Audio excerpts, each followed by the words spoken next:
So this question is quite unconventional because UPSC normally doesn't go to such kind of philosophy.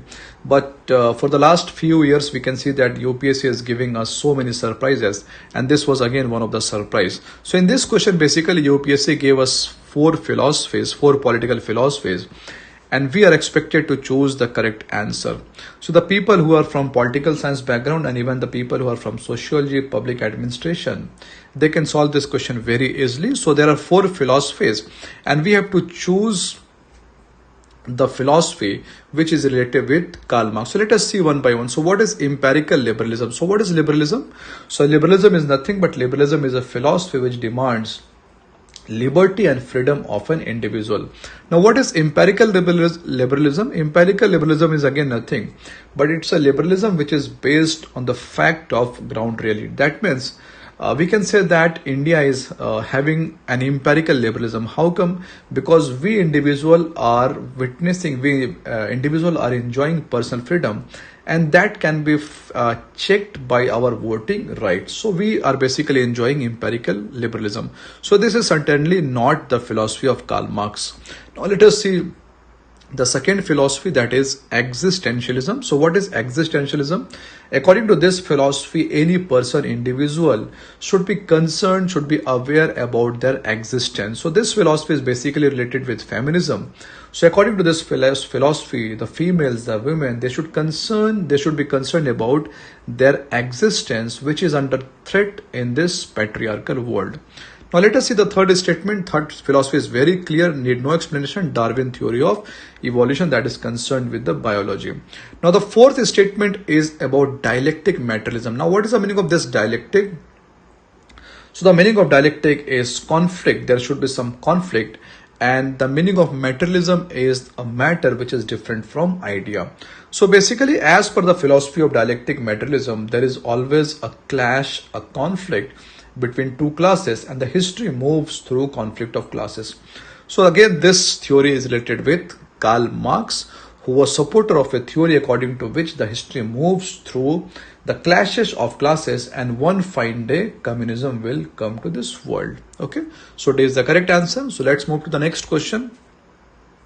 So again, this question is also a very famous question, and again I told you that nowadays UPSC is giving us surprises, and nowadays a new trend has emerged in UPSC, and UPSC is taking interest in asking the conceptual clarity behind political concepts. So as you all know that the political concepts like democracy, secularism, liberalism, socialism, these concepts are having multiple interpretation, and UPSC demands you to have a very clear conceptual clarity with respect to all these terms. So let us see, the UPSC has asked about the correct definition of liberty. Now see this word. This word is very important, the most appropriate definition. So what is the meaning of most appropriate definition? The meaning is that all the four options, they all basically pertains to the definition of liberty, but we are supposed to choose the most appropriate definition. Now what can be the most appropriate definition? Obviously the most appropriate definition can be that definition that is applicable in the context of India. For example, you might have seen that the concept of federalism is having different meaning in US, UK, Canada, or India. Fine. So whenever UPSC is interested in knowing the definition of federalism, then we are supposed to give that definition in the context of India. So let us see the definition of liberty. So what is liberty? Liberty is nothing but liberty demands the liberty and freedom of an individual man. So basically, whenever we say that a man is enjoying freedom, then we can say that that man is basically enjoying liberty. Now what is the meaning of that freedom? Fine. So there can be two types of liberty. The first liberty can be positive liberty and the second liberty can be negative liberty. So the meaning of negative liberty is that you are enjoying absolute freedom and no one is interfering in your right, your freedom. But again, the meaning of positive freedom is something else. In positive freedom, the state or any external agency will not leave us alone, or they will not leave us in vacuum, but they will try to develop opportunities for us. And that concept of positive liberty is applicable in context of India. So let us see the first part. protection against tyranny of political ruler. So again, this is a liberty definition of liberty, but this is an empty definition because merely protection will not work. Fine.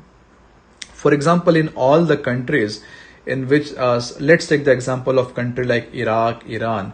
In those countries, the system is such that the system protect you from the tyranny of political ruler, but that is not the sufficient or complete definition of liberty, because that is the definition of basically negative liberty.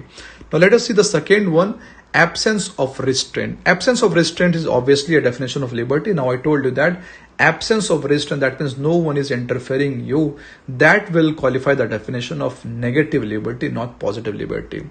Now the third option, opportunity to do whatever one likes. Obviously this will qualify the definition of liberty, but again in Indian context you are not allowed to do anything that comes into your mind, because in the fundamental rights there is a concept of reasonable restriction, and a reasonable restriction can be imposed on you, so you cannot do whatever that comes, whatever you like.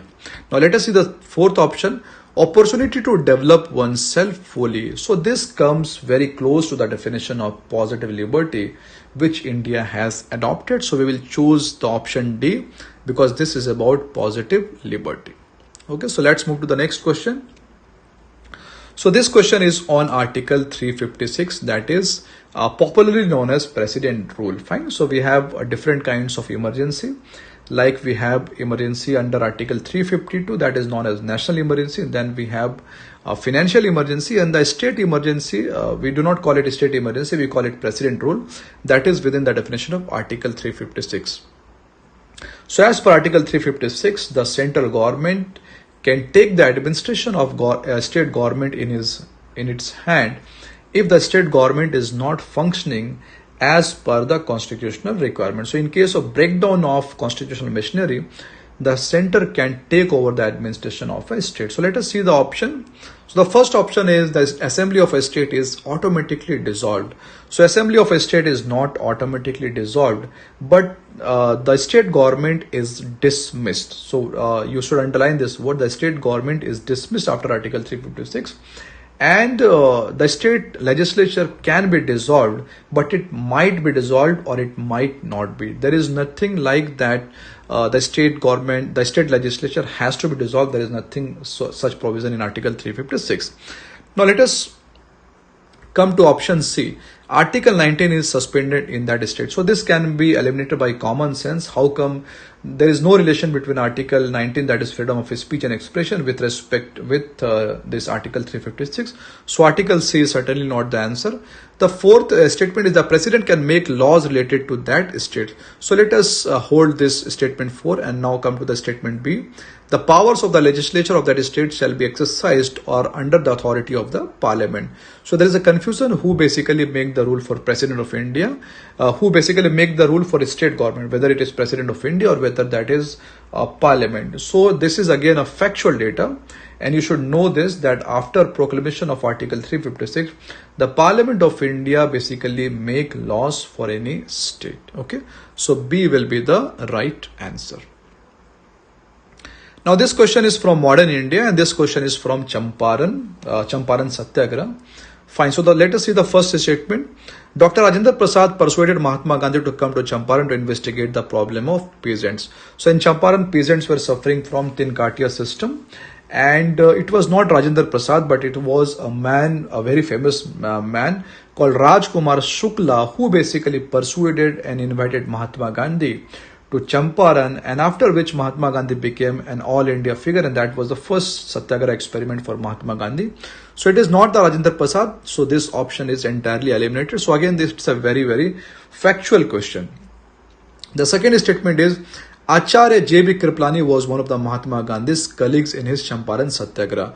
Now, who is Acharya J.B. Kriplani? So Acharya J.B. Kriplani is a Gandhian, and he basically after independence became a critic of Nehru. And you might be knowing about the famous revolution, total revolution of Jayaprakash Narayan. So J.B. Kriplani, he supported Jayaprakash Narayan in doing a total revolution, that movement which was against Indira Gandhi government.